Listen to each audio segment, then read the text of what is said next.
모두가 잠든 새벽 시각인데 아파트 지하 주차장입니다. 남녀 여러 명이 나타납니다. 잠시 후에 보십시오. 허공을 향해서 한 남자가 뭘 뿌려대는데 이게 수화기예요, 수화기. 예, 순식간에 주차장은 하얀 분말로 가득 찼고요. 일행들은 촬영까지 하고 있습니다. 이 사건이 벌어진 건 지난 13일. 인천의 한 아파트 지하 주차장은 밤새 벌어진 수화기 난동으로 차량 25대가 피해를 입었습니다. 그런데 이 피해가 처음이 아니었다고요. 지난달 28일에도 같은 아파트 지하 주차장에서 차량 12대가 이 소화기 분말을 뒤집어 쓰는 피해를 입었고 지난 6일에도 인근 아파트에서 같은 피해가 있었습니다.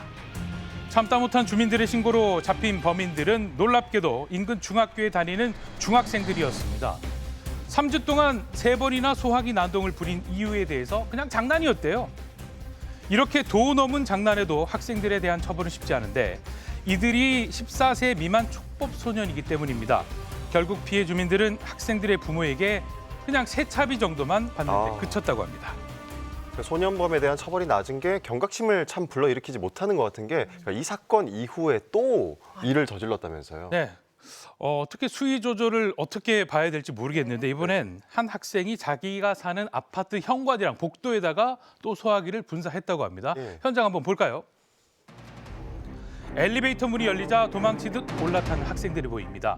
그런데 문 사이로 보이는 복도는 뿌옇게 분말이 가득하죠. 이들은 신이 났습니다.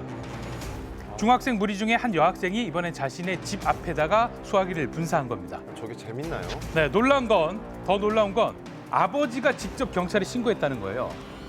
앞선 사건에도 잘못을 인정하지 않았다던 여학생, 계속 아버지가 타이르다가 결국 설득을 포기하고 아버지는 어쩔 수 없이 딸을 경찰에 신고할 수밖에 없었다고 합니다. 네. 딸이 처벌을 받더라도 잘못을 깨달을 계기가 됐으면 좋겠다는 마음이었다고 하는데 또한 아이들이 촉법소년 제도를 이용해 질 나쁜 장난을 이어가고 있다고도 밝혔습니다.